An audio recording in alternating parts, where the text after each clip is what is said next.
Welcome to Fruity Knitting. I'm Madeline. And I'm Andrea. We hope you all had a wonderful Christmas with your families.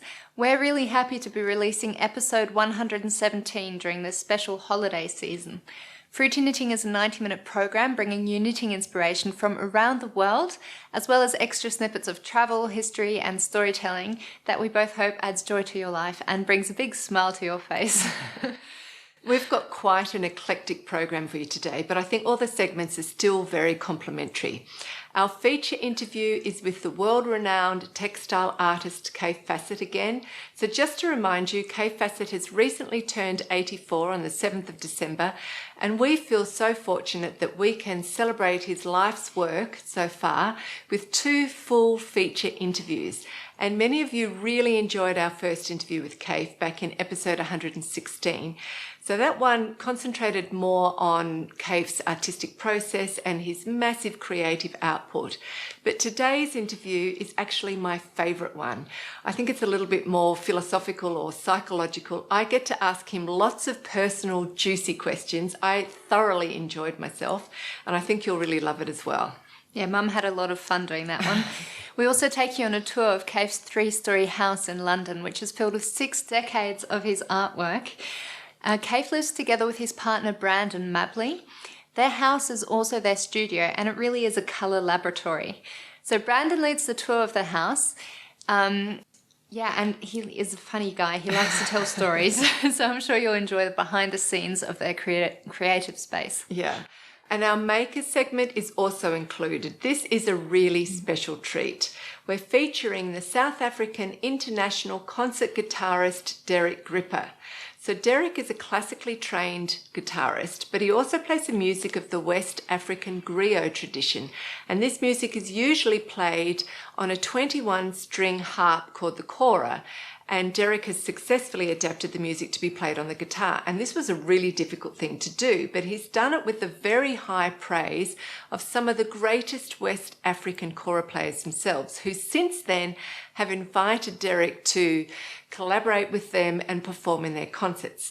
Now, I met Derek unexpectedly about 2 weeks ago, and he agreed to film a short segment for you where he talks about how he composes and interprets music, but also his unique way of teaching it.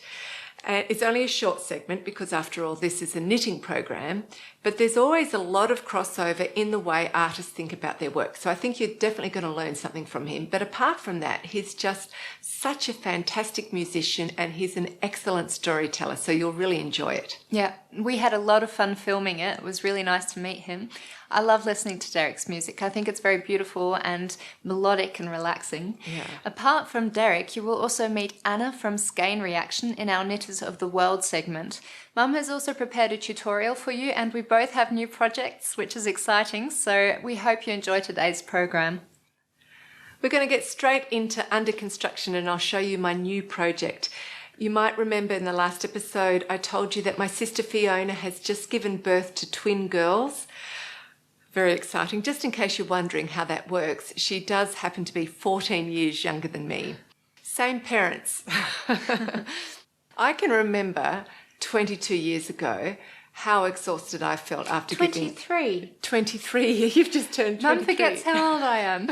She also forgets my birthday. But that's because it took so long. I gave you a hard time, didn't I? Yeah. It just makes me feel older the older you get. Anyway, okay, so 23 years ago, I can remember how exhausted I felt in the months after giving birth to Madeline. I was so insanely jealous of anybody who had 8 hours of uninterrupted sleep.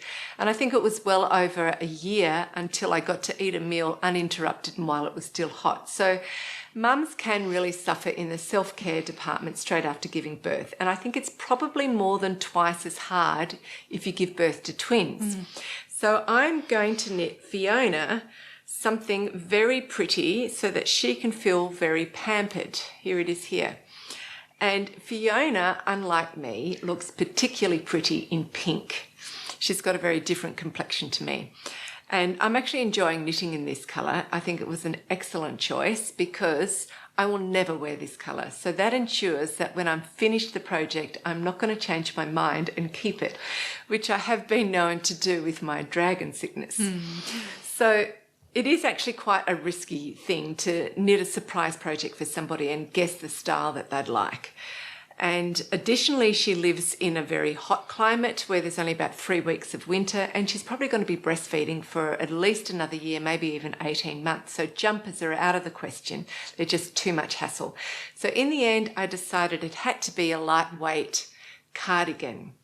And despite having knitted 3 of Kim Hargrave's designs already this year, I chose another one of her designs because it meets all the criteria. And I think it is a style that she'll really love. So here's a picture of it. It's called Snowfall, and it's knitted with the Rowan Alpaca Classic. So it's a little cropped, fitted cardigan with a pretty pattern of violets and simple cables. This is the book that it comes from. It's called Winter. Even though it's quite a lightweight cardigan, there's the pictures. It's very pretty. Okay, so I personally really love pretty romantic clothing, and the Rowan Alpaca Classic yarn is really ideal for creating that kind of cardigan because it's very light and feathery. It has this soft romantic halo, and it's really quite perfect for creating a lightweight lacy pattern. And the construction of this design is very typical. It's knitted bottom up in pieces and sewn together. And the pattern itself is, the eyelets and the cable is very, very easy to memorize. So it's an easy pattern to do. So let me show you a close-up of my knitting. This is the back piece. You might notice just above the ribbing on both edges, there's some little holes, and that's Kim's typical way of shaping a garment. So she does her increases with yarn overs that make decorative eyelets. I didn't do a gauge swatch before starting, and that's because I've knitted enough of Kim Hargrave's designs to know that my gauge is nearly always the same as hers when using the recommended needle size. And I also knew that I'd be able to make fine adjustments to the garment size as I went along. And that's because there's a section of reverse stocking stitch on either side of the lace and cabled pattern near the side seams. And since I know the width that I needed across the upper back, I could decide how often I need to increase based on how my gauge ends up being as I'm knitting along. So designing a pattern like this just makes it so much easier to grade it up into larger sizes, and that's typically what happens with these all over cabled and Aran sweaters. So they'll have really intricate cables all over the body. Each cable will have a different stitch count and therefore a different gauge, but closer to the side seams you'll just have a section of a much more simple pattern. It could just a filler stitch, and it's that area that'll be widened to grade the garment up into different sizes. And you can see that really easily on these 2 jumpers that I knitted. This is Andrew's very beautiful St. Bridget's, which you've all seen before. So if I'll first of all just show the gorgeous cabled pattern all over it. So it's really stunning. They're difficult. You can see that whole panel. You can't just take a full panel of that and leave it out or add it to it without making a big difference in the sizes. So if you look closely, so now if you just hold it there, if you look closely on the side panel, there's a very simple basket weave stitch down here, going down here, and it's that section there that would get enlarged for sizes that are bigger than this.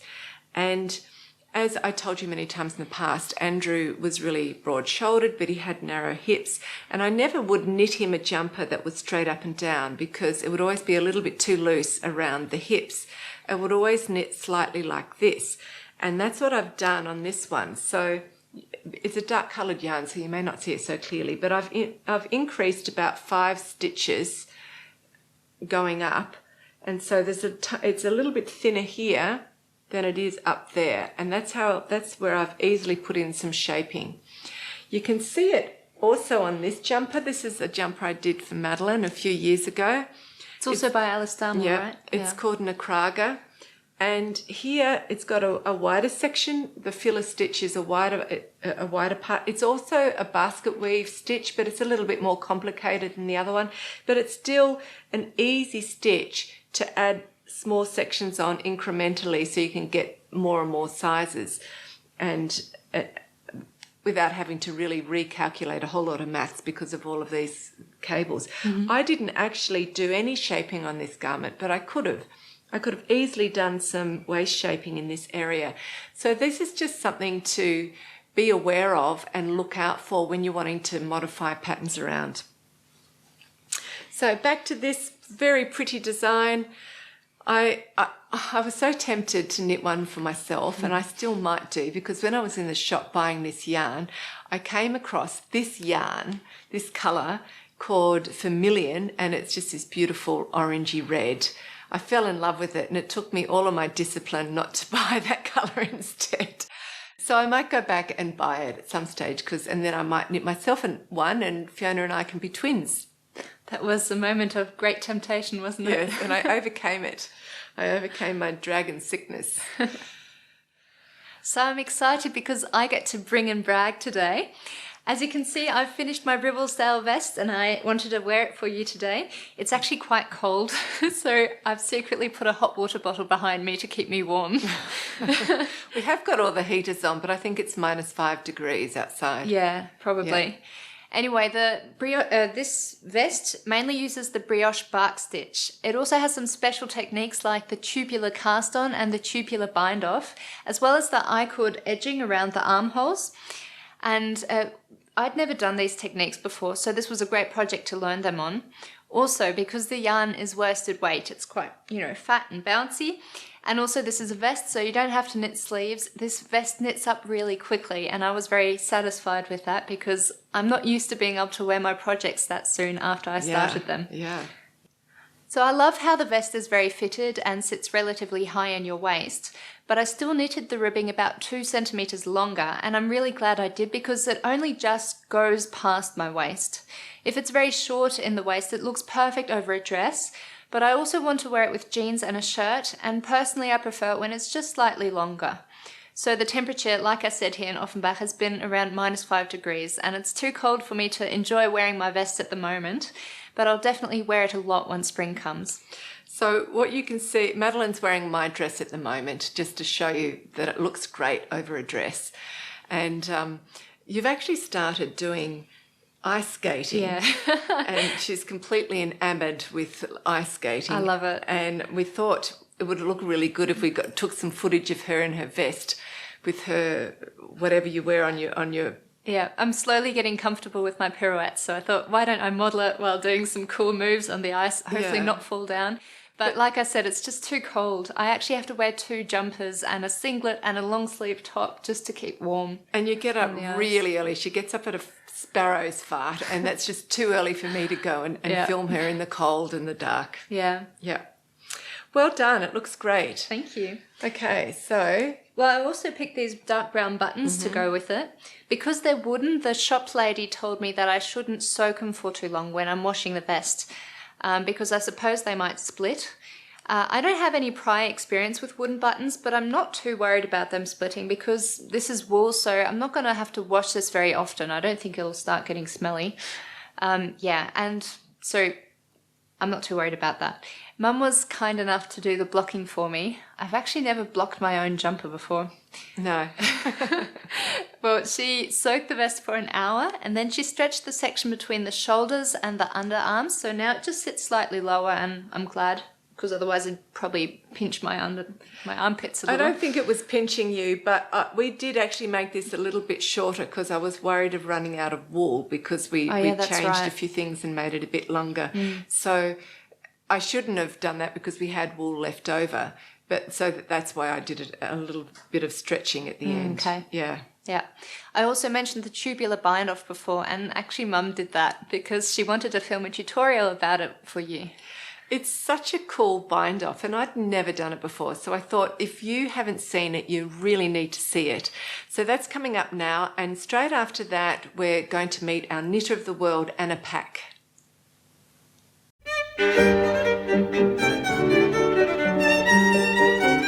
This is the Ribblesdale vest by Lily Kate France. And in the pattern, she gets you to do a tubular bind off on the 1x1 rib that goes right around the neckline on the vest. I'd never done it before, and I think it's a fantastic bind off, so I want to show you in case you haven't done it either. So The tubular bind off is a great way of binding off your ribbing that doesn't leave a ridge at the edge, so the stitches will just curl around at the top of the work, leaving a lovely invisible edge as if the ribbing is just fading out. And it's a perfect match to do with the tubular cast on. This is the tubular cast on here. You can see how the stitches just sort of curl around, and the bind off is going to look exactly the same. It's also a really stretchy bind off. When you're ready to cast off, you have to cut your yarn so you have a tail which is around 4 times the width of your work. Now I've got a lot of stitches to bind off, all the way up the front of the vest, around the neckline and down the other side. So I lay it flat and just lay my yarn around my stitches, following my stitches for about 4 times, and then I know I'm going to have enough yarn to bind off all the stitches. We're going to be using a tapestry needle, and we need to do some setup steps first, which are worked over the first 2 stitches. Then after that, we simply keep repeating a sequence until all the stitches have been cast off. So for the setup, you take your tapestry needle and you go through the first stitch purlwise. I've pulled the yarn all the way through and I leave that stitch on the needle, and now I go from behind my work and I go between the first and the second stitches, and again pull the yarn all the way through. Now I'm going to knit into the second stitch knitwise, but I'm going to put my tapestry needle back through in between the first and the second stitches again and pull the yarn right through to the back of the work. So that's the end of the setup. And now we're going to go on to the repeating sequence. So now with my tapestry needle, I'm going to go into the first stitch knitwise, pull the yarn through, and I'm going to slip that first stitch off the needle. Now I'm going to go into the second stitch, and I mean the second stitch that's left on my needle. So this is now the first stitch and this is the second stitch. I'm going to go into it purlwise. And because it's the second stitch, I have to leave it on the needle. I can't do anything else with it. And now I'm going to bring my yarn and go through the first stitch purlwise and take that stitch off the needle. Now this next step has got 2 parts to it. Eventually you can just do it in one movement, but I'm going to show you it slowly in the 2 parts. So I take my needle behind the work and go between the first and the second stitches. I pull the yarn all the way through to the front of the work. That's the first part.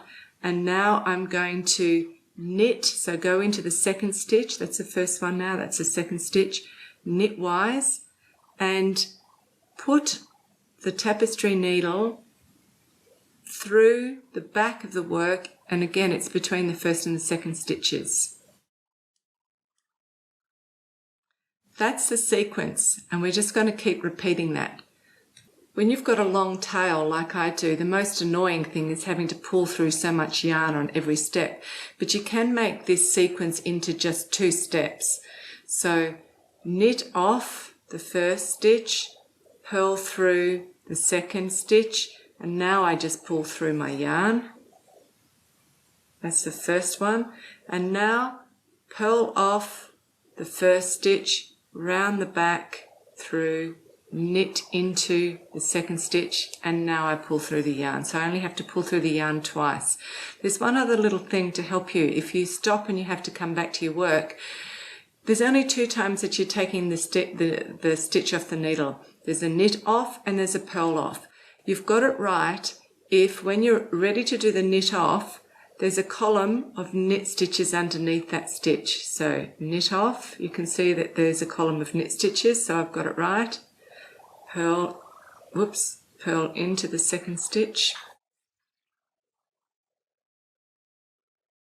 And likewise, I'm ready to purl off, and you can see that that stitch is above the column of purl stitches. So purl off, so I know I'm correct. Purl off, round the back, knit into the second stitch. I've got 2 stitches left. The first one is a purl.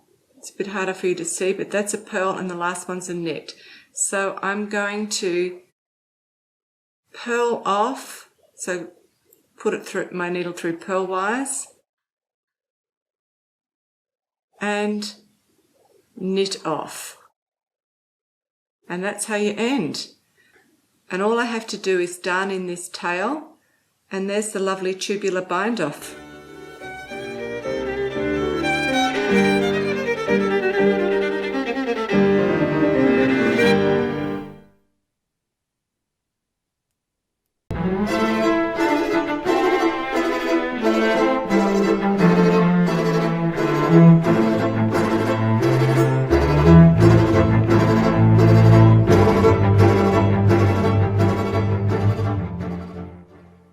Hi, I'm Anna from Nottingham in the UK, and I've been knitting since I was about 7 years old. I was taught by some family friends who were expert needlewomen, and they taught me all sorts of skills, including embroidery and tapestry.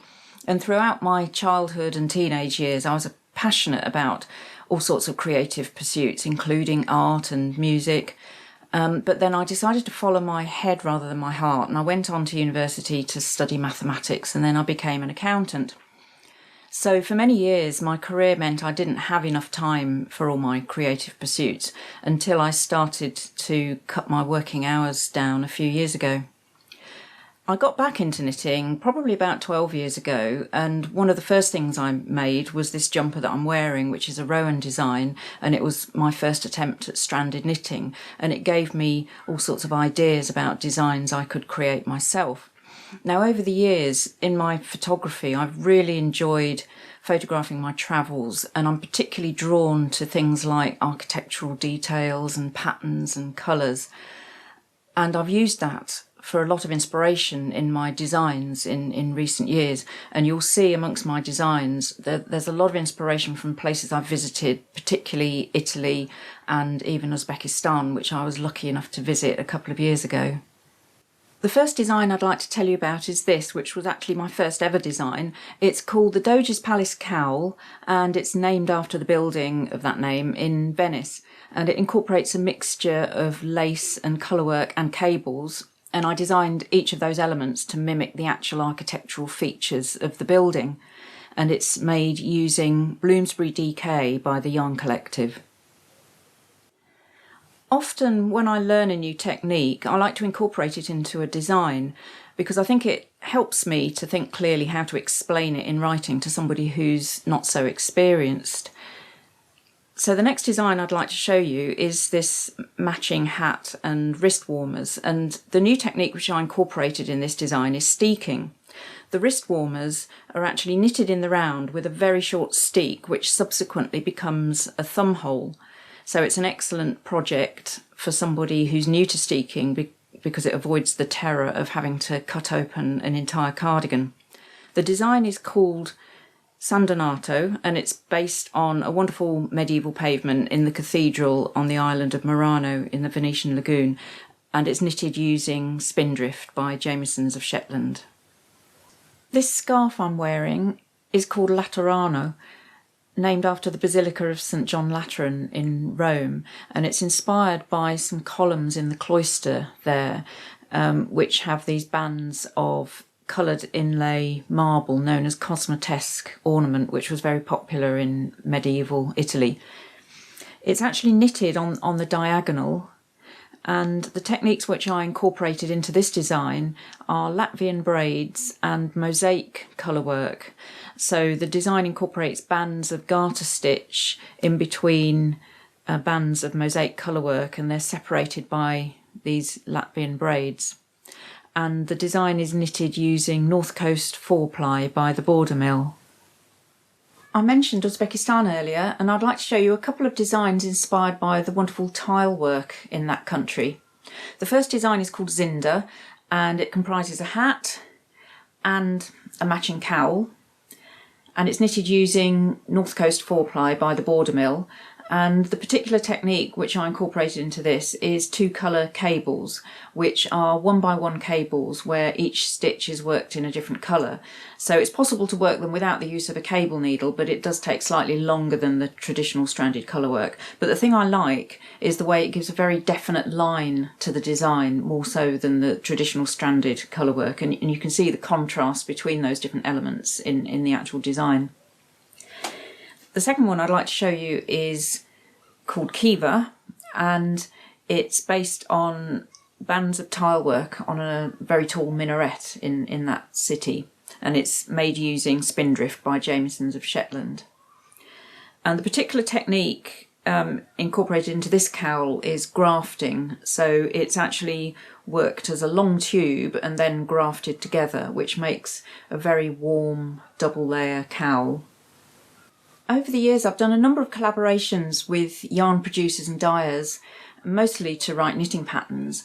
But something else I do is screen printing, and my most recent collaborations have been with a wonderful yarn dyer from Nottingham called Fruitful Fusion. And the idea we had was to take a photograph from our travels and use the palette of colours from that photograph to create a matching project bag and a skein of yarn. And so the first one we produced is this one called the Samarkand kit, which is inspired by a photograph I took there based on the tile work.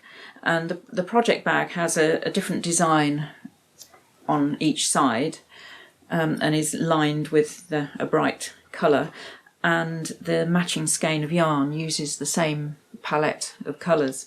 It's a 4-ply weight yarn and makes wonderful stripy socks. The other collaboration was called Burano, and that was inspired by the Venetian island, particularly the colours of the brightly painted cottages and the reflections in the canals. I often find myself in a bit of a dilemma between wanting to design new patterns and wanting to make things for myself from all the wealth of wonderful designs that are available these days, partly because I want to wear some of the beautiful yarns in my stash, but also I love learning new techniques. So recently I've been delving into the world of brioche with a view to maybe including that in some of my future designs. And I've also recently worked on a new lace design for a new yarn by the Border Mill. So I'm always on the lookout for new ideas, and I do have quite a lot of ideas in my head which I hope to bring to fruition over the coming months. I probably should add that all my patterns are professionally tech edited, and nearly all of them include both charts and written instructions.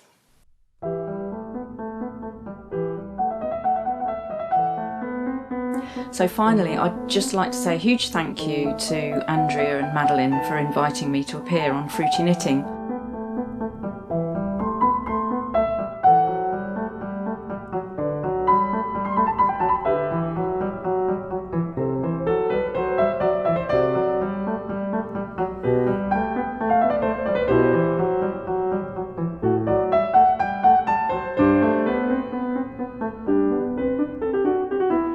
Welcome back. I first met Anna, well, we both first met Anna at the Yarndale Fibre Festival in Yorkshire back in September. Yeah. So Anna came up to us, introduced herself and gave me her card. And coincidentally, right before she did that, Madeline had spotted her hat and cowl design called Zinder at the Border Mill store, and she'd been raving about it the whole time, and she kept saying to me, "Mama, it's the most beautiful thing I've seen at the festival. It's so gorgeous," because we were busy running around and Doing vendor interviews. Yeah, she kept saying, "You've got to stop. We've got to make sure that we have time to go back and look at this design because I'd really like to knit it." So that combination of Madeline going on and on and on about this pattern and then Anna actually coming up to us made me sort of sit up and wake up and take notice. And I am so glad that I did, because her patterns are really original and beautiful, and it was great to feature her on the show. Yeah. And Anna is kindly offering Fruity Knitting patrons a 25% discount on all her self-published patterns in her Ravelry stall. And as Anna said, she likes to include an interesting technique into each of her designs, and she carefully explains each technique in easy to understand steps for beginners. So if you get excited about the clever and beautiful use of geometrical patterns, you'll definitely enjoy looking through Anna's designs. Now, Anna has a really good working relationship with the Border Mill yarn company. So it's called the Border Mill because the location is in the Scottish borders. So they love Anna's designs, and Anna loves working with their yarns. And since a lot of her patterns use their yarns, the Border Mill is also kindly offering Fruity Knitting patrons a 15% discount off all their yarns. And their booth was actually one of my favourite ones at Yarndale. They have a stunning array of colours, and they specialise in spinning alpaca fleece and fleece from rare sheep breeds, and they have very reasonable prices. So enjoy looking through all of their collection of yarns. And the full details for both discounts can be found on the Fruity Knitting Patreon page or in the program notes at fruityknitting.com. So producing Fruity Knitting is my full-time work, and as I've said a few times, Madeline is now helping me alongside her full-time university studies, and we are totally reliant on the financial support of our patrons to keep producing the show, and that's because we don't sell anything on the side and we don't receive advertising or sponsorship money. So therefore we do ask that if you are watching to please support our work by becoming a patron, and that is easy to do. It's written here on the screen, and there's a live link in the description box below this video. If you click on that, that'll take you directly to the crowdfunding site, Patreon, and you can pick your level of support, and it really is flexible and easy. So we thank you for doing that, and a special thank you to our wonderful, faithful patrons who have kept the show going so far. Yeah, we really appreciate your support. So we're back into under construction because Madeline has her new project to show you.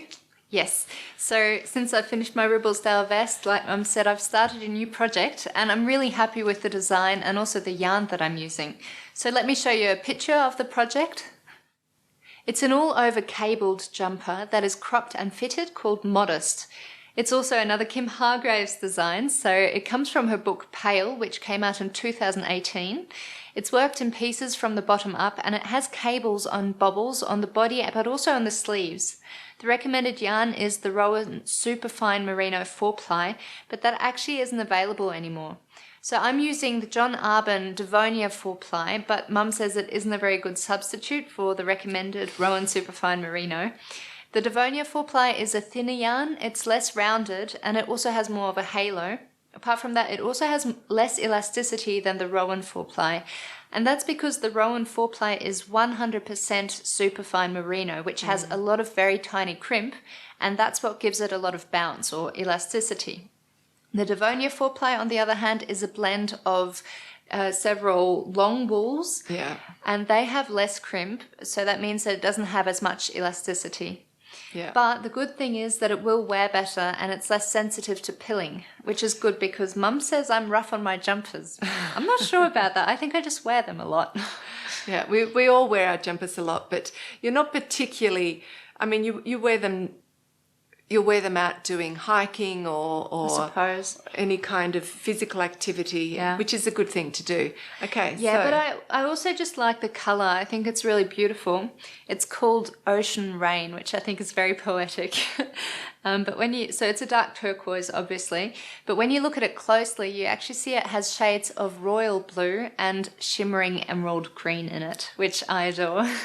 So Mum's actually recalculating the stitch count for me so that I can use the same yarn on this pattern, even though the match mightn't be ideal. And in order to do that, I first had to knit a swatch in stocking stitch. So my first swatch was too loose.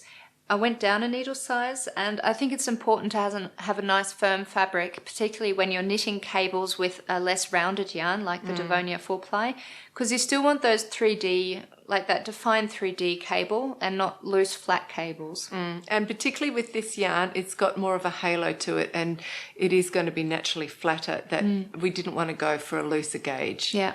But it's actually really easy to change the stitch count on this design, because like Mum explained earlier, this design also has cables along the front and back, but it has a filler stitch. In this case, it's moss stitch, isn't it? Yeah. Moss stitch, along the side. So I can easily increase so that I have the width that I need around the widest part across my chest, just underneath the armhole shaping. Yeah, and that's what you've done. Yeah. So this is probably, the cabled section is probably worked out to be a little bit thinner than what it would normally be. If she was knitting in the recommended yarn, but that doesn't matter because we just make up for the difference in the filler stitch on the side. Yeah. And it looks like it's pretty skinny. She is pretty skinny, but pull that side a little bit. It's got negative ease. So, and it's going to be sort of tight fitting around the waist. Yeah. This is another gorgeous jumper. When I look at it, I think I want one too. It's mine. You can have this one, but I think I'd like to knit one. We actually got this yarn in another colour as well, so I'm Yeah. encouraging Mum to make that for herself. Yeah, but I should pick another design. We've done so many Kim Hargroves. Will drive all of our viewers nuts. Yeah. Okay, so what else are you going to say? Well, I can tell you how this design is constructed. So you start off by knitting the back piece. So this is the back piece, and you knit 12 centimetres of fancy rib. I love that term. It's called fancy rib because apart from the typical 2x2 ribbing that you can see here, it also has some fine twisted columns of fine twisted columns stitches. of twisted stitches is what I wanted to say. And those twisted stitches continue into the main pattern, and they go right up to the collar, so the neck lining, which is also made up of the same fancy rib as the waistline. So I've finished the waist ribbing, and now I'm up to the main cable pattern, which I find exciting because I've actually never knitted so many cables before, and I've also never done bobbles. Yeah, it's looking gorgeous. Yeah, and at first I was very impressed and, I mean, not nervous. I think I can do anything with my knitting because I've got Mum next to me. But it did become a lot less scary when I looked at the cables up close. So here's a close-up picture of the cables. Yes, so when you look at a design like that, it looks so intricate and difficult. But if you do analyse it, you can see that it is easier than what it initially looks. So Nora Gowan would call the cables horseshoe cables. Horseshoe cables are formed by placing two mirrored columns side by side. The smallest cable, like I said, starts in the ribbing, and it's a simple 2-stitch twisted cable. So 2 stitches twist to the right and 2 twist to the left, and they cross each other on every second row. So it's quite a tight cable. The middle-sized cable has 4 stitches in each column, so 2 stitches cross over 2 to the right on one column and to the left on the mirrored column, but they only cross over every 4 rows. The same thing happens in the largest cable, which is the most impressive, but here it has 10 stitches in each column, so 5 stitches crossing over 5 stitches, and in the middle of the largest columns are the bobbles. You can quickly memorise the pattern because you only cross cables on a right side row, and it's easy to see when each cable needs to be crossed. So I haven't done that much at this stage, but I'm certainly enjoying the challenge.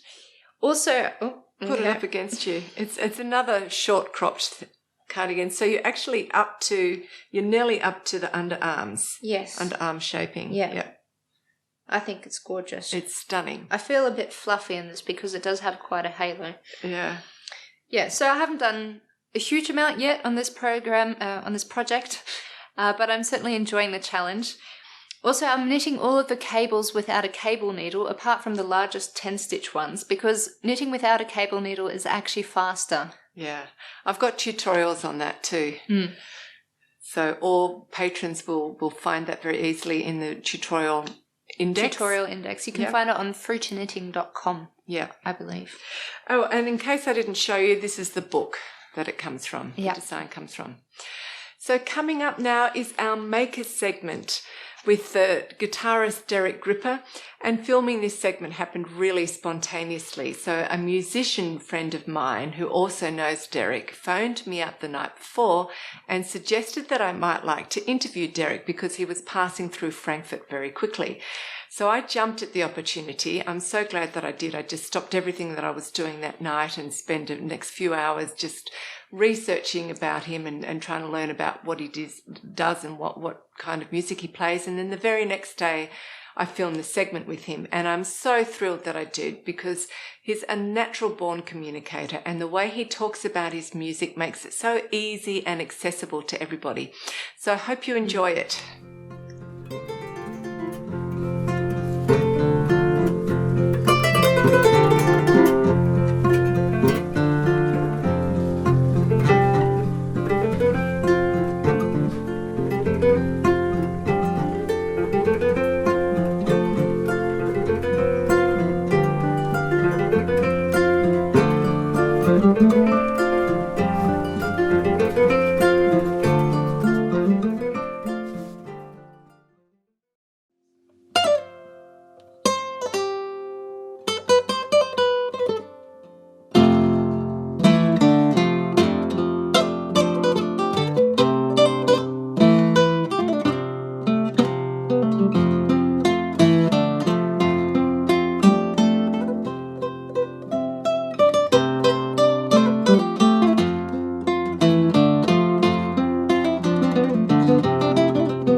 My name is Derek and I make guitar music.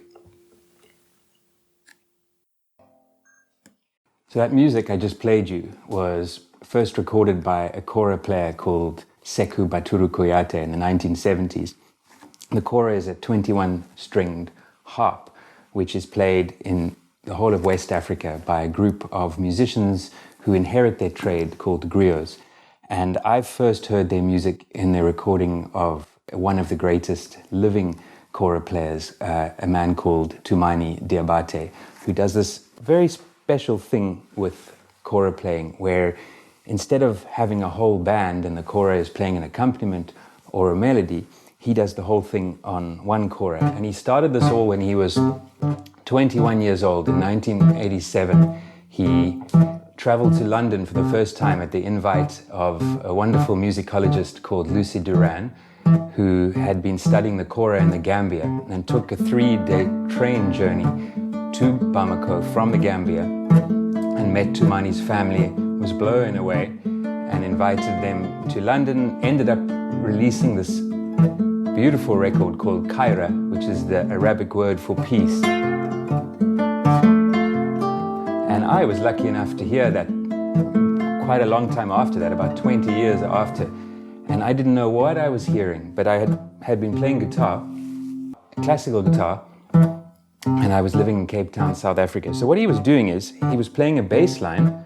Now, the kora doesn't look anything like a guitar, it's a harp. So as he's playing the bass line, he's playing open strings like a harp. And then, that's one thumb. Then the other thumb plays the accompaniment.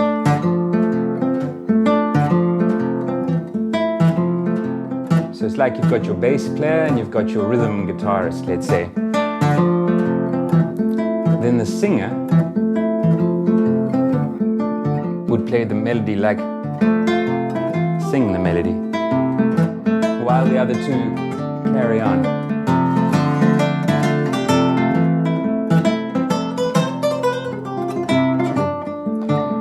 So in the old days, you would play the accompaniment like this, and then you would tell a story a bit like I am, or you would sing. And then if you needed to get your audience's attention, you would do this very fast improvisation called birimintingo, which is probably just to, wake people up in the back row and remind them. And then you return back, to your story, because the stories can be long. This is a piece called Jarabi, and it was off that first recording that Tumani made.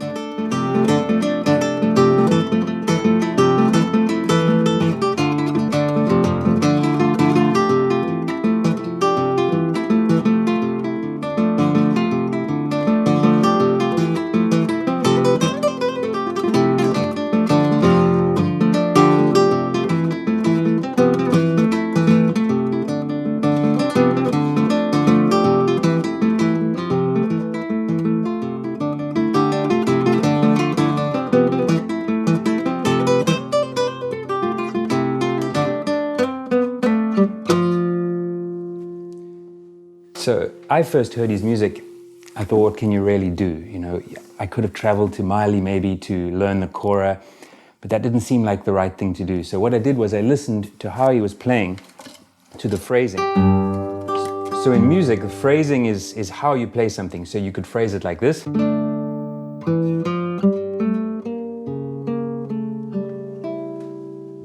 Or you could phrase it like this. And that's the interpretation that we do. So once I started hearing Toumani's way of phrasing coming from an oral tradition, so he's never reading the music, he's not seeing all these separate notes, then I started phrasing my Bach in a different way, something like this.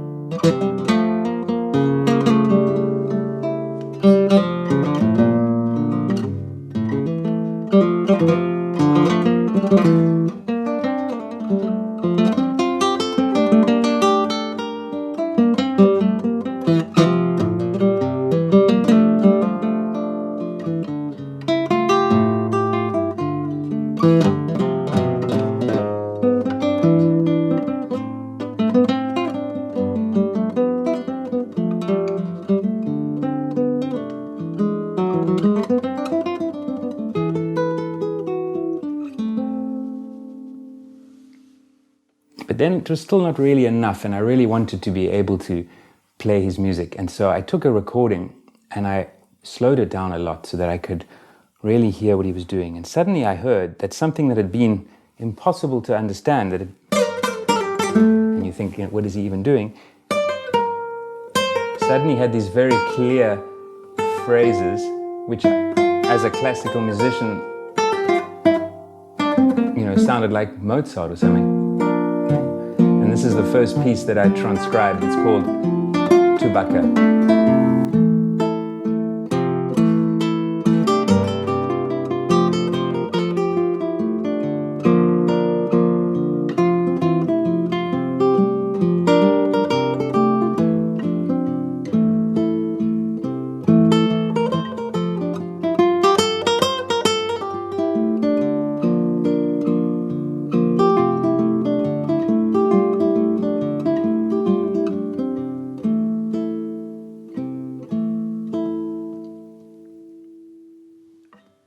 So after I had recorded around 2 records of this music, and I did something a little bit out of the tradition, because obviously I'm not from the tradition, I decided that rather thinking of these as traditional griot pieces, which would be the normal way, so I would learn from Toumani, let's say, and then I would play Jarabi, and it's a traditional piece, and I would say, this is my version of Jarabi. But I became very interested in the specifics of individual composers' versions. And so when I play Jarabi, I talk about it as Toumani's composition, a little bit like if I play a Bach chaconne, I would say, this is a composition by Bach. And I ended up having the wonderful experience of being invited to Bamako to play with Toumani in a big band that he has called the Symmetric Orchestra, and also to perform in Bamako. And that was a whole different learning, because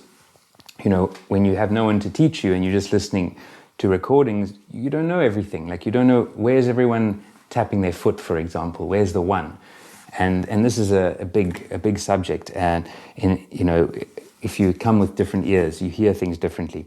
So I started playing in this big audience in Bamako, 500 people listening, and they were whole front row of griots and all this, and I started playing this piece of Toumani's called Konkoba.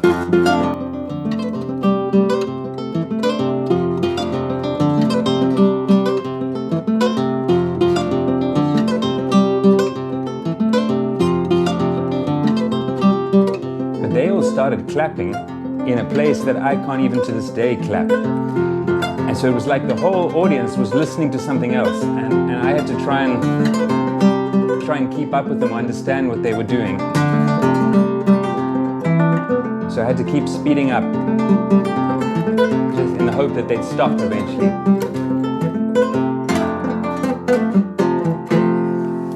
So there were lots of things learned there, and that's what I'm still doing. I'm still playing classical guitar music, influenced by the phrasing that I heard from Toumani. I'm still playing Tumani's music influenced by the tradition of interpretation, taking texts and interpreting them in different ways, like people have been doing with Bach's music or Beethoven's music for years, even though, of course, with Tumani, the texts are recordings, not scores. And I'm writing music, which is what I was doing before. So I will end off with a piece of mine called Anna, which is off a record called The Sound of Water. No, it's not called The Sound of Water. It's called The Year of Swimming. That's right.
So if you are a guitarist yourself, I had a wonderful lesson from another kora player that I was touring in America with recently. He told me how when he was 9 years old, he learned to play the kora from his grandfather.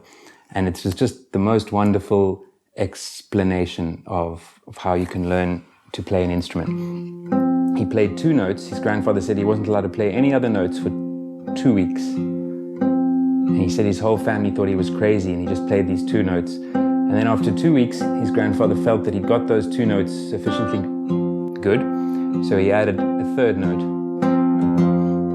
Now, I admit I'm making this up because this is not the note he added, but the story is still... And then after 2 weeks of that, let's say,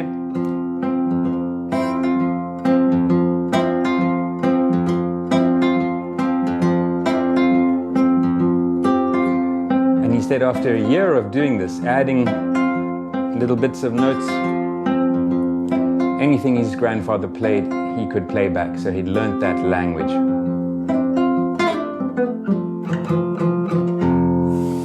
Thank you very much.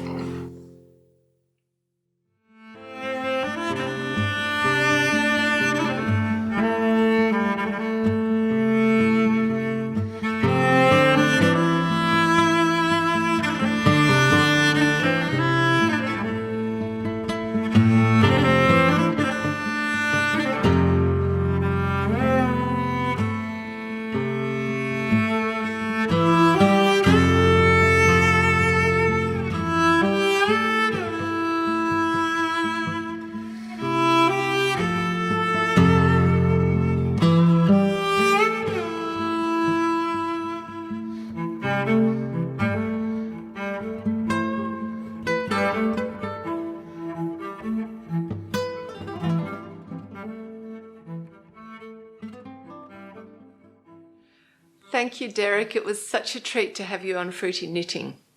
We really appreciate it. The guitar is such a popular instrument, I'm sure that if you don't play it yourself, you will know somebody in your family or circle of friends who does. So I want to quickly mention Derek's unique way of teaching it. So Derek was the head professor of classical guitar at the University of Cape Town. So he has the full force of a traditional classical musical education behind him, which really is massive.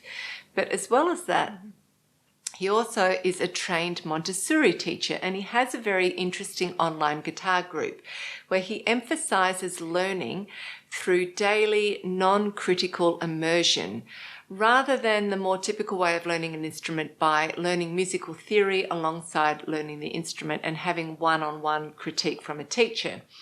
So his classes are set up so that you can participate no matter what level you're at. So even if you can only pluck 2 strings, you can participate. And Derek plays kumbengo, which is like a continuous musical riff.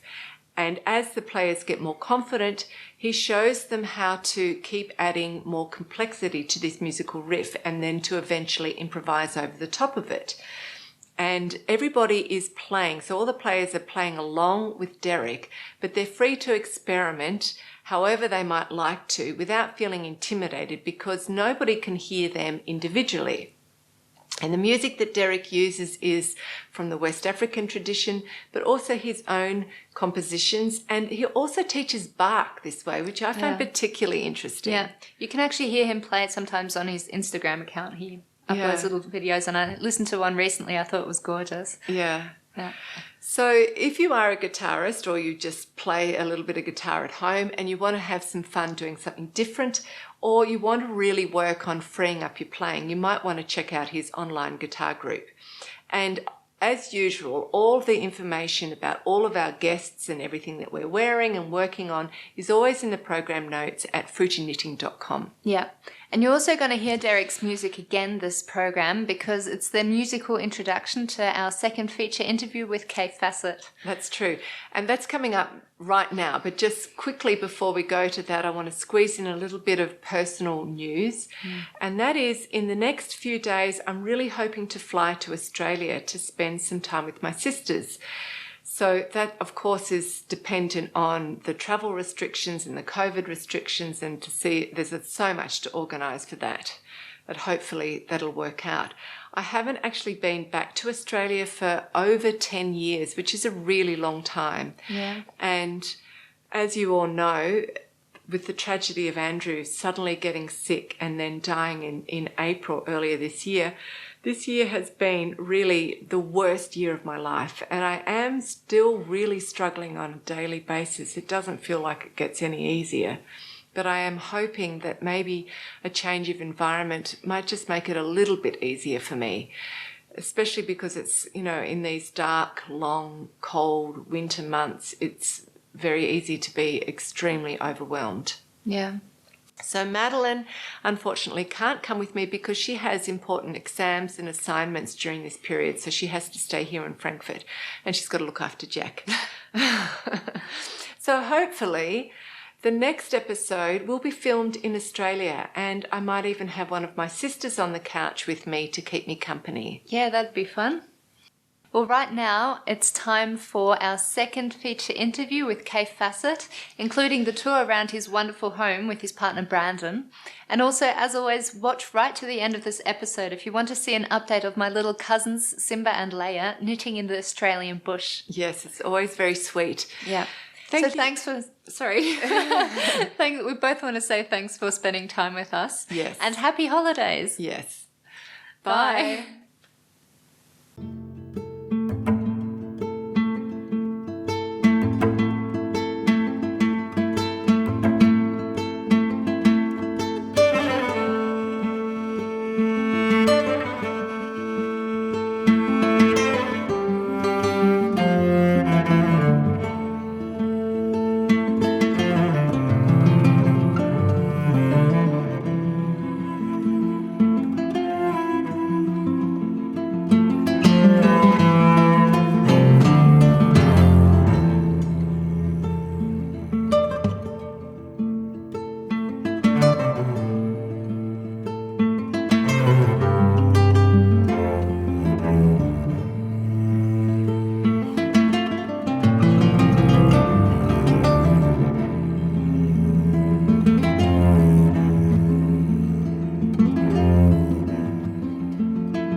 Welcome to Fruity Knitting. We're back for a second interview with Kaffe Fassett, who is a world-renowned textile artist and author.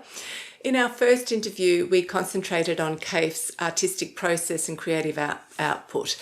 And in this interview, we're more philosophical. We're looking back over his life as an artist and exploring life lessons and musings. So thank you for being here with us again. Artists often fight against rules and limitations, but it is a paradox because a set of limitations can really bring out the genius in an artist. So because it forces them to go somewhere new pretty well. Yeah. So what's your relationship to limitations, either self-imposed or given to you by a client? When I used to design knitwear for a company that had machinery, and it was all going to be done on machines for Bill Gibb, for instance, and they would often say to me, I would say, how many colors can I use? What's my limitation? And they'd say, oh, use as many as you want. And I hated that answer because when they said that, if I designed something, they would say, well, could you do this? You've done it in 25 colors. Could you do it in 6 colors? And so I just said, tell me right away, you can only use 6 colors. That's the limit of our machines economically. Then fine. So what I found, and then my imagination really goes, how can you make 6 colors look like 20 colors, which you can do if you're clever. But you have to really work at it, and you have to start from not giving yourself too many licenses to play around. So you actually embrace limitation then? I absolutely love it. What I find, for instance, if someone said, well, we said you could use 6, but, it'd be cheaper if you use 3, then you really get juicy trying to make something exciting with 3 colors. And sometimes that's a much better design. Okay. Now, slightly different, what's your relationship with discipline? As in maybe technical discipline? Yeah. Well, I used to hate that word discipline. It was really scary to me. How could I ever get discipline? I felt like such a sort of scatty person, that didn't have any work ethic in that sense of work. I actually have a very strong work ethic. I love to work, and I realize that once I start on a project, if I'm excited about it, I give it total focus, and I work very quickly because I stick at it, and you build up momentum, when you're working. So I started not being so frightened of the idea of discipline. Because I have a kind of natural discipline, I realize. When I'm interested in something, when I'm not interested, it's very hard to stick to it. Yes. But, yeah. Reading through your biography, I thought in some ways you've said that you haven't done any technical training, but I would think that you have, but it maybe didn't feel hard. It felt like fun. Yeah. Like even your years of doing the white on white is a technical training. Oh, sure. Yeah. And also, everyone was my teacher. Everyone, I would watch other designers or other workers or people doing something badly. And you realize, that is not the way to do it. Yeah. That is inefficient. I could make that much juicier, and I could get to the point quicker if I did it in this way. And so, you learn from watching other people struggle with something or getting it fabulously right and making it look easy. Yeah. And then you think, well, what did they do? What corners did they cut? And what were they careful about? And what were they looser about? Yes. When I once did a room set where I arrived and I had all these antiques that I was going to arrange in a room, and we were going to shoot it for Vogue magazine. And I said to the photographer, I'm afraid I haven't really worked out what I'm going to do. And he said, oh, that's fine. He said, I'm of the let's muddle through kind of design way. And I said, great. And we put together a fabulous set because we stopped worrying. Yeah. And we just followed our instincts. That's true. Now, you've had the ability to attract and keep the right people to work with, which has been incredibly beneficial for you over the years. Yeah. So why do you think you've been able to do that so successfully? What is it, say, about either your personality or about your attitude that you believe has allowed you to do this? I don't know, because There is a side of me that is very controlling. I have an idea about something. I'm not too sure about it. So God forbid that anybody should give me advice while I'm thinking it through, or trying to, set up when we go out and shoot our quilts in some foreign town, and we've arrived with suitcases full of quilts, and we've got 1 or 2 days to run around and find the locations. And if anybody says, "Oh, why don't you do it down here?" I say, "No, I've got a kind of idea, and I want to see if my idea works first." So I can be very controlling, but on the other hand, I recognize creativity, a good creative spirit when I see one. And if somebody's got a kind of instinct, like when I first met Brendan, he just had this instinct that was right. He would say, "I think it should be more colorful in this area and less colorful in this area," and he was absolutely right. So I recognized it in him, and was able to give him a lot of leeway. And if he made mistakes, that was fine, because I make mistakes, and so I can forgive in that way. But so it's just realizing that there are certain people you can absolutely trust. Steve Lovey was one of those people. When I met Steve Lovey, this wonderful photographer, American from Chicago, and tough nut and everything else, but I realized when I could just send him off with a garment of mine to photograph somewhere, and he would get it absolutely right. He would make it look the sexiest, most beautiful garment, because he understood what I was after. And that's, I guess, what you're really looking for in the people around you, is an understanding of what your vision is. Okay, so once you feel that confidence in that person, you give them the freedom for them to be free in their art, and then it's a happy relationship. Yes. Yeah. Yes. Okay. So you've met some wonderful artists and incredible minds right throughout your life, from all the people, the creative people who came to your family's restaurant, to, as you were growing up, which is a lot of them, to all the people you've met and collaborated with over 6 decades of working as an artist.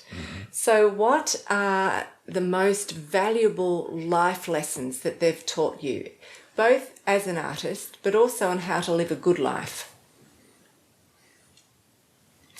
Well, balance. I think most of the people I was really interested in weren't falling down drunks. I met one guy who said, I've learned. Somebody said to me, what a painter needs, the morals a painter needs. They have to keep their brushes clean and get up early in the morning.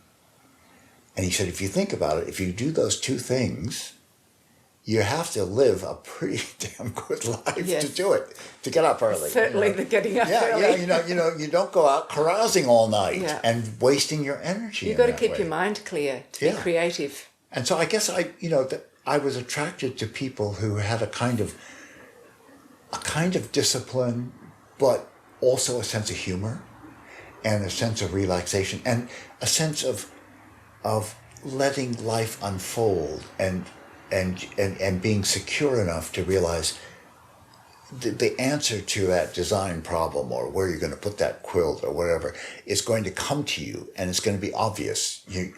Don't worry. Don't think it all out before you get there. Let it unfold, and let the energy of the moment speak to you and guide you. And that, I think, is what I've learned from the way great film directors and museum people and so forth operate. So it's really allowing the creative spirit in yourself to have free reign, isn't it? Yeah. And not to be trying to cage it too much. Well, that's it. And like setting, one of the greatest things you can do is to set up a good museum exhibition. It is hard to get it to be fabulous and juicy, but at the same time, it doesn't come from sitting down and working everything out on paper and where everything is going to go. Great museum shows, I'm sure somebody gets there and they have all of the objects and so forth, and they start placing them and see what works with each other. Oh, that isn't so good. We'll put that blue cape over there with that orange pot or whatever, and they start to see something happens. They leave it open enough to respond. Okay, and you've done that also in your life, not just your art? Yeah, absolutely. Yeah. Okay, so on a different tact, the radio is your favourite crafting companion. It is. And despite growing up in a constant party atmosphere and also being very social in your younger years, you're now also very happy to be a hermit in a sense. Yes. It's just your creative tools and the BBC radio. So And more than a sense, I mean, I almost have no social life at all, and I'm perfectly happy. I'm happy being a sort of voyeur on other people's, and that's what I get through the radio. You turn on the radio and you hear about other people's amazing social lives, and that's fine. And they're telling stories, and there's, this country is rich in accents and wonderful storytellers in these wonderful northern accents. Yes. Scottish and Irish and, all these wonderful cultures that are surrounding us. And so I get a lot. And I also, there's something very visual about a good story told. You can see. Yes, definitely. You can see the outfits and the whole, setting and so forth.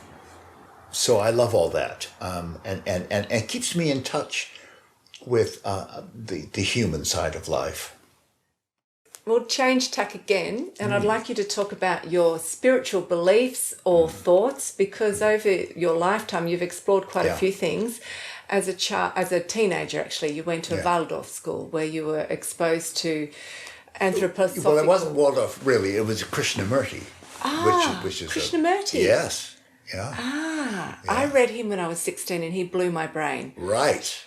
But but also, so I wanted you to talk about that. Yeah. And also, what else have you done? You've done transcendental meditation and turning dervishes, which although that's very physical, it's definitely a spiritual component to it. Very spiritual. And you took mind-altering drugs in the 60s. I did. Where you saw everything as being interconnected. So the question is, what are your beliefs now? Right. And do they play a big role in your life and your art? I would say that spirituality has a huge influence on the way you approach life and the courage you have to do certain things. My mother was a Christian Scientist, so there was an extreme where she believed you didn't go to a doctor, you prayed. If somebody was really ill, like I remember I had a terrible accident when I was a child, and she just sat me up and prayed me into health, and I'm here to tell the tale, so it must have worked. But I couldn't quite go that far, but I did believe that I came across a lot of spiritual teachers, in my upbringing. Wonderful. The dervish turning was fantastic to do. That was a very physical way of approaching the world. But, that wonderful thing of the music and the rhythm and the hard physical thing of whirling through a room with your arms out and keeping your arms out and so forth. So that was very good. And then I also learned meditation, which brought me tremendous energy. I mean, what I would find is I would get depressed or I would get very, very enervated. I would get exhausted because I was living very fast, through the 60s and 70s and so on. And to sit down and just meditate and say something quiet to myself and bring myself to a still point gave me this amazing energy. It was like going to sleep and then coming up and, being fresh. So that was very good. And I also went to a school that was run by Krishnamurti, so that was the belief in getting away from thought, of not getting all wound up in our thinking and our anxieties, to learn to live for the moment And that was another thing of trusting people and trusting situations to give me the answers that I needed when I needed them, rather than thinking everything ahead and being too, controlling in a way. Controlling and thoughtful about things. How to break out of overthinking things. That's a very good expression when I hear people. Am I overthinking this? Yeah. Yes. So that's. All those things, I think, are very important to an artist and the way you live your life. Also, the way you eat and exercise. I mean, I try to take a walk every day, and I go walking over to my gym, and I take a swim. I just, go up and down the pool a couple of times. But, I'm an old man now, and so just to do that is enough, and to just keep my body moving and try to eat sensibly. Yeah. Okay. So just one last question before we have a break. Yeah. And so part of being an artist is to look back and wonder how you've evolved over your lifetime. So when you look back, how would you describe your evolution? I would say when I was young and pretty and full of beans and, could cut a dash, walk into a room and impress and get people. attention. Yeah, get attention. Yeah. Even though I had the looks and I had the confidence and all of that, I always thought that there was another party going on in the next street or the next county where everybody had gone, and they were really having fun, and I wasn't quite at the right party. So, it's so interesting, those things. Those, and I think that what I've realized now is I don't need the party. I can sit in my room and knit a great web of a shawl. I'm perfectly happy. I've got my pile of yarn. I'm breaking new ground. I'm thinking of new color combinations and new patterns, and I'm so happy. I'm listening to the radio or listening to music, and I'm content. So I would say that's what I've learned. Peace, in a sense. Yes, instead of being restless. Yeah. And what am I missing? I realize I'm not missing anything. Yeah. I'm fine. Just another. This is a perfect place to end, but I just want to ask another question. Sure. So I love it. I like these questions. Good. What do you love or see in colour now that you didn't see 30 years ago, or pattern? I think in the very early days, I did a big portrait. I've seen huge portraits of my family, and one artist came along and he looked at my paintings and he said, "Oh, I see, you have no color theory." And I thought, well, what is this thing I'm supposed to have? Instantly, I rebelled against it. I thought, I don't want to have a theory about something as magic as color. But I didn't think color was that magic. I didn't realize how fabulous color is as a vitamin for our systems to revive us and bring us to life. There are times when I've been kind of down and I walked into a room where somebody's done a wonderful display of color, or walked into a garden. I remember going to a graveyard once, and a whole grave was covered with purple flowers, and it was so beautiful. I can see it as clear in my head right now. It was a black obsidian stone, Islamic writing, I think, and then all these purple flowers, and it was just gorgeous, and it lifted my whole soul. And so I realized that color has a power to enervate us, to bring us to life. Definitely. Energize us is what I meant. Yes. It's a very, very powerful element, and I think that's what I've learned. Well, thank you so much again for being so generous with your time. We really appreciate it. Well, I've loved it. Good. Okay. Bye. You have to say bye. Oh, do I have to say goodbye? No, I smiled. Yeah. That was my goodbye. Thank you so much. All right, darling.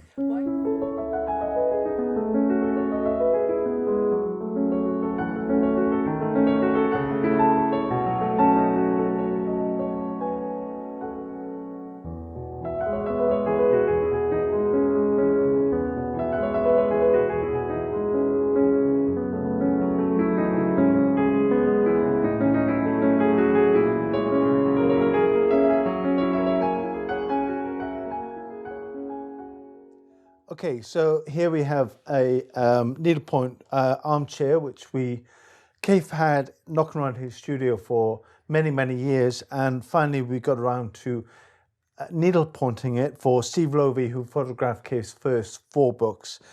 Steve moved back to San Francisco and subsequently couldn't get the armchair in his suitcase, and so his leaving comment was that there was too much background for him. Anyway, we're very fortunate to be the custodians of this piece. It took about 3 of us, I would say about 4 months to stitch the whole piece.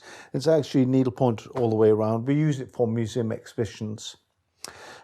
This painting here is of a still life of Kaffe's large collection of Islamic blue pots that he loves, that intensity of colour, and so just collected a family of colours together to paint this still life for an exhibition that he was having. This painting was done in about 2000, and it's amazing to think that's 21 years back now. I mean, it really shows our age.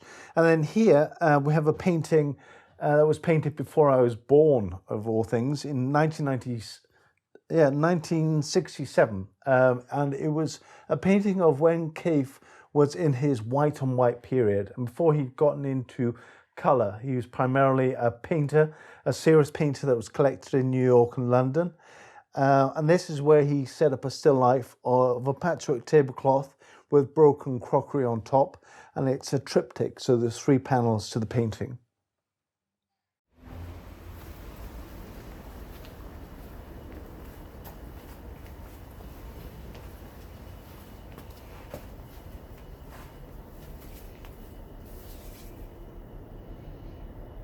So the entrance to our house, we had 2 quite boring panels. So we've drawn a book on mosaic, and these were perfect backdrops to mosaic. So Kaffe took all his broken china that we'd found at car boot sales, basically old ceramic tiles for tiling the kitchen or bathroom, broke them up and did this hollyhock panel.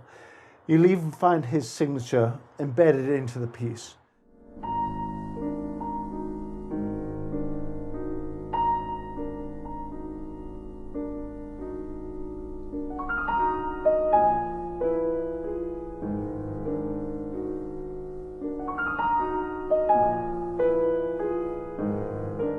And then on the other side, opposite the hollyhock panel, we have this diamond structure, and this is one that I did, whereas I just drew off a section of diamonds and filled in pools of colour. Often we'll find the delivery men come with their finger through this handle I put here because they're dreaming of their tea time.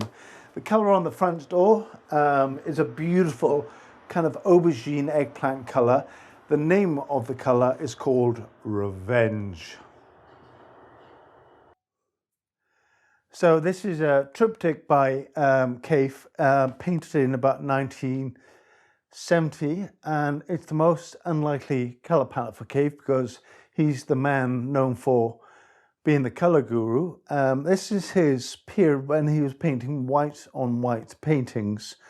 I personally find it incredibly emotional and powerful because all that low tones of white on white with all this broken crockery that he found in the Portobello market laid out on a white tablecloth and then painted over this 4-panel painting that we have in this room. And because this room has a skylight and lots of natural light, this painting lends itself very well to the mood of the interior.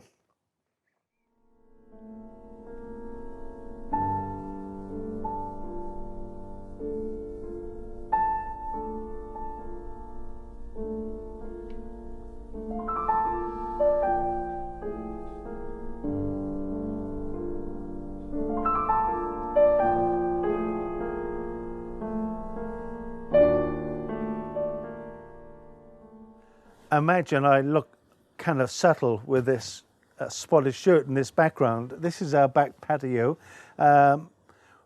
Some years back it looked quite boring and just a concrete wall and old paving stones, so we decided to spruce it up and give it a little bit of a cocktail shaker. So we were doing a book on mosaic.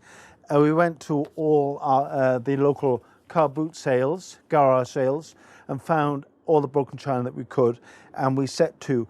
The wall and the floor took Kaffe and I think just over 7 days to do the whole thing. This wall is with bathroom tiles. It doesn't get any frost, so they hold their own, whereas the floor is earthenware tiles, so it gets frost and they don't pling off because it's hardware tiles. They can stand up to the elements. Again, it's avenues of playing with colour and pattern for us.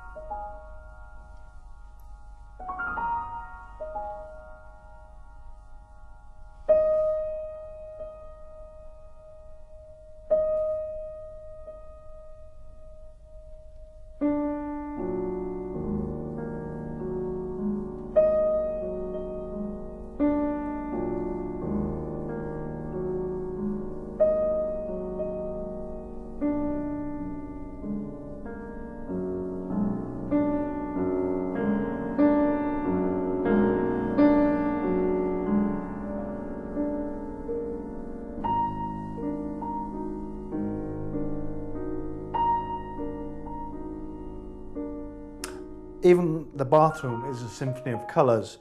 The floor came about because we had a friend that was experimenting with tiles and he was making a lot of mistakes. He couldn't sell those mistakes, so we were fortunate enough to take those tiles and choreograph a floor where all the colours work together in harmony. The problem that we had then was what colour to paint on the wall. And so we tried red, we tried blue, and then finally Kaffe noticed there was a wonderful warm toffee colour in the flooring. You can see over here by the door, there's a good example. And so we painted the walls a warm fudge colour. Kaffe has another name for it, but I won't tell you what that is. I'll let you use your imagination. And then this wonderful Delft blue to trim the doors off with.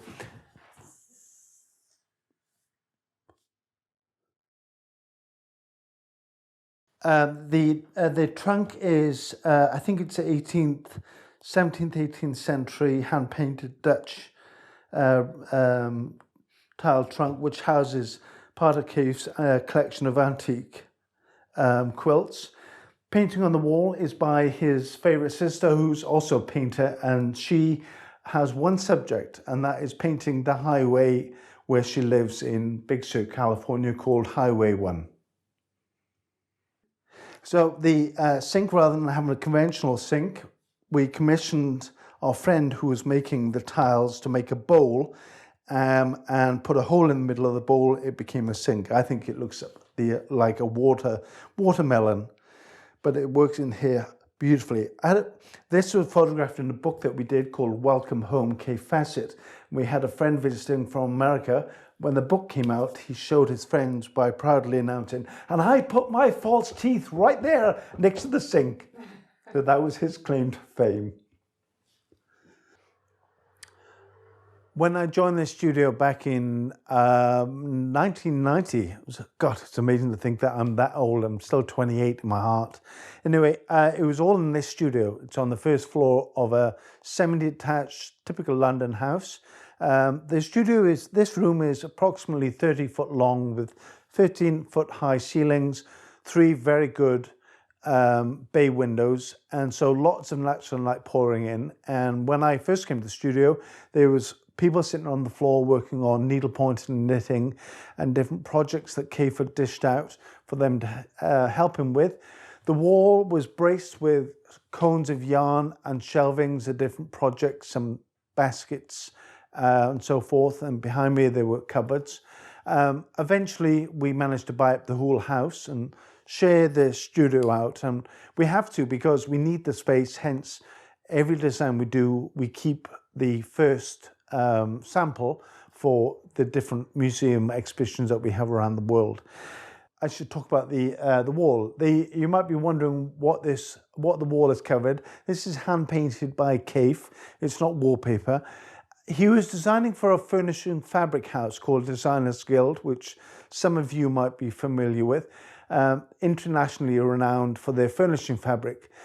In the early days, Kaffe wanted to move Trisha Guild, who is the founder of Designers Guild, into using larger scale like she'd never done before. And the only way he could convince her was to paint his own living room wall, invite her up for tea and get her opinion. And she was so delighted with the idea, then that became a fabric collection and hence moved Designers Guild into the direction that they're now so well known for. This is one of the samples of the wallpaper. Behind me, we have these wonderful collection of large painted jars, and they're kind of portraits of Kaffe's collection of large Chinese pots that he's collected over the years. These were cupboards that we needed to build to house some of the samples that we make for the various books that we dish out. When they were first built, they were just white and they stuck out like big white sugar cubes. So I twisted Kaffe's arm to paint them with something, a portrait of me or George Bush or President Trump, for goodness sake. Anyway, he chose his blue and white pots, and I call this the wall of quilts. When you open them up, you have just a few.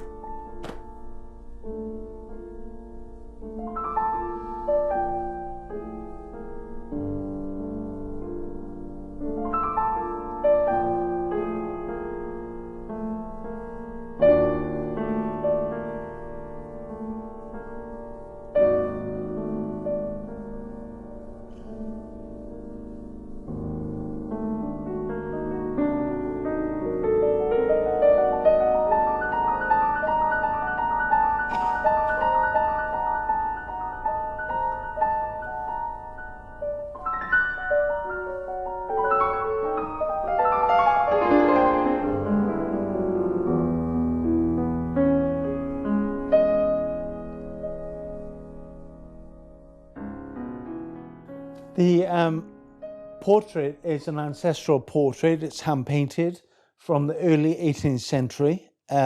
We had to have it put on a frame in the room because we couldn't get through the front letterbox, or let alone the window. It was bought from an antique dealer on King's Road, London, and Kaffe's mother had an obsession with ancestral portraits. And when you look closely, every face is actually different, but from a distance, they're from the same family. And they're kind of friends. They feel like you can sit and talk to them and they'll just smile back to you without arguing. Isn't that nice?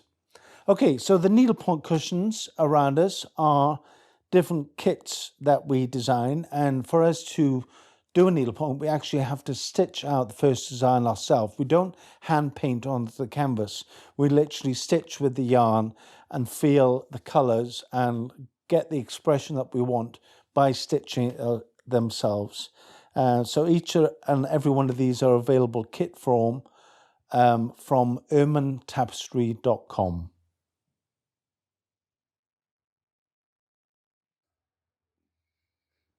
One of the highlights of working with Kaffe was that I had the fortune of being asked to go into some of the high security prisons here in the UK to work with high security prisoners like lifers and offenders and so forth. And they're allowed to do, as part of their therapy, they're allowed to do knitting and needlepoint if they've done a certain level of behaviour. And two of them were going through one of Kaffe's books, Glorious Inspirations, and there's this needlepoint, and one said to the other, "Oh, I'd love to do that needlepoint, but it'll take me a lifetime. And his mate looked at him and he said, what are you talking about? That's what you're in for. Oh, it was so sad because he just loved this dog. And don't you? I think it's better looking than me.